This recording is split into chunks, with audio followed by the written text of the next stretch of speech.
Okay, folks, today on the High Fever podcast, we got two things for you. I'm going to break down today's Fever and Mystics game, and then we're going to talk a little bit about the new league in the WNBA offseason started by Brianna Stewart and Nafisa Collier, so stick around for that.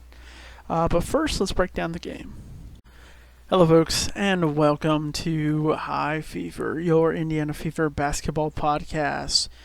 Washington Mystics 96, your Indiana Fever 88. Mystics go to 10-7, and the Fever fall to 5-13. Tough. This was a bad one. 6-game losing streak. This one was bad, folks. This one was bad from jump. Elena Deladon, Natasha Cloud, Chrissy Tolliver, all out for the Mystics, and the Fever still could not get it done. Let's go through some game leaders. Lexie Hall, 20 points. We'll talk about that. Brittany Sykes, 29. Aaliyah Boston had 7 rebounds. Ariel Atkins with 11. Erica Wheeler, 7 assists. Tiana Hawkins with 5. Just a balanced attack from the Mystics. I'm looking at the box score, 26 from Atkins, 29 from Sykes. Hawkins put in 10. Atkins picked up 11 rebounds. Everybody was contributing, and we just didn't have the same productive minutes. Lexie Hall put up 20. She was 50% from 3-point. I mean, this was a great Lexie Hall game. I really wish we could have done more. Let's go through. So I think the big headline as far as the Fever go is Zuhia.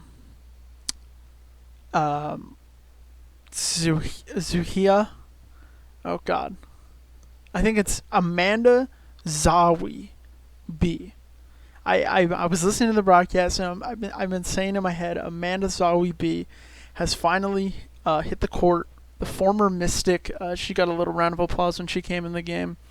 And she played 4 minutes, and those 4 minutes, if I'm remembering correctly, were mostly or all with Aaliyah Boston. And I thought that was really interesting because they did some cool stuff.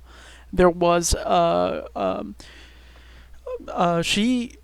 Amanda dished to Aaliyah Boston, and Aaliyah Boston put it in. I like the big lineup. They've got the 6'5" Nalissa Smith. They've got Aaliyah Boston, who is 6'5". She's big. I mean, she's definitely big. And then Amanda Zawi out there, 6'5", 184, also a big presence in the game, and that was fun minutes. I actually really enjoyed those minutes. Those were good. I think that the team needs more of that tandem. But only 4 minutes, I guess, just kind of like a get your feet wet. Queen Egbo played 15 for the Mystics. So maybe maybe I don't actually know.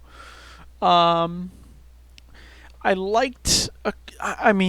Defense was okay. I feel like we were always in these games. We'll get it to like 4 with like 2 minutes left, and it's like, oh shit! Like, here we go. It's gonna happen. This is the comeback, and then it ends up being a 10-point loss. I'm unsure of how that keeps happening.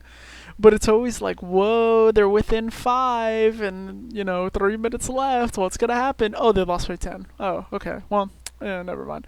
I don't know. Some inefficiencies, some fouls that I didn't like. The offense is still. I keep saying this. We're still in need of a bucket getter. A somebody who is going to bring the ball up the court and just get a bucket. I'm very I hate the ISO game that this team plays with. It's such ISO ball, standing behind the 3-point line, trying to make a move, and then a bailout pass that leaves the shooter with 3 seconds. So many of those. And it's just like, this is not a sustainable, in my opinion, it's not a sustainable way to play basketball. Like, you're just not going to win many games when you kind of do the same thing, or you feed, Aaliyah Boston, which, has been working, but, she only put up 12. And I don't know if that's, she was 3 for 8. So, we just can't be relying on one player, I think, is what this back end of this first half has kind of shown us, is that you could be a one-trick pony for a couple games, and you can win a couple games like that, but, man, these teams are too good. These teams are too good, and these teams are too smart. You had their top 3, well, maybe 3 of their top 5, I would say, players in the Mystics out, and they lost. I mean, they lost to the team, and it's like, it's just frustrating. It is definitely frustrating. I come loaded on this podcast, frustrated today. Okay, so 10-4 Mystics run to end the half, and I am the I like to read body language. It was not good at the end of the first half. I don't know. I thought the minutes looked really bad at the end of the first half. It was a 15-point lead at the end of the half. So you tell me if the body language is good coming off the court, because it was not. I want to talk real quickly about the Mystics head coach, Eric Tybalt.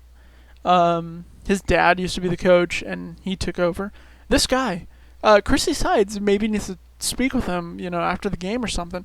This guy calls timeouts. Coming back after halftime, the Fever go on a little run, and it's not even like a world-beating run. They didn't score 30 points.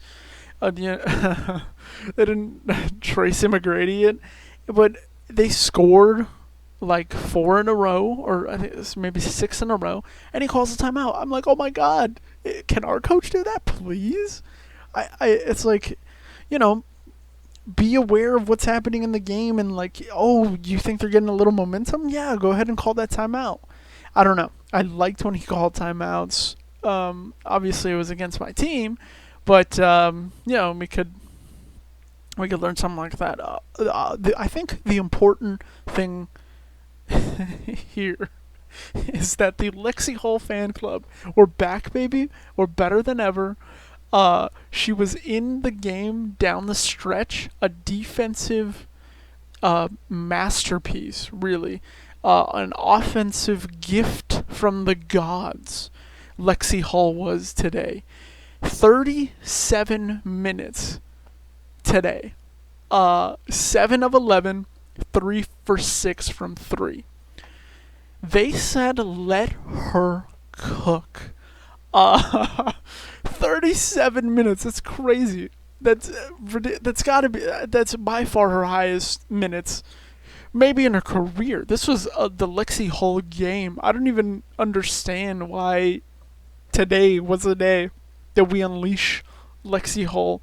But she put up a team high 20. Now, if Lexie Hall puts up your team high, I'm not sure if you're gonna win. But I think Lexie Hall is like, I don't know. Lexie Hall gives me it's so good to see her kind of be able to spread her wings, because I feel like in the other games maybe they take her out too early, or they don't let her they don't let her cook enough. You know what I mean? They don't let her get into the flow of the game. They're always kind of taking her out. 37 minutes. This is what Lexie Hall can do for you. As the founding as the founder of the Lexie Hall fan club, this was a wonderful game. I am so happy. Chrissy Sides needs to play Lexie Hall way more. One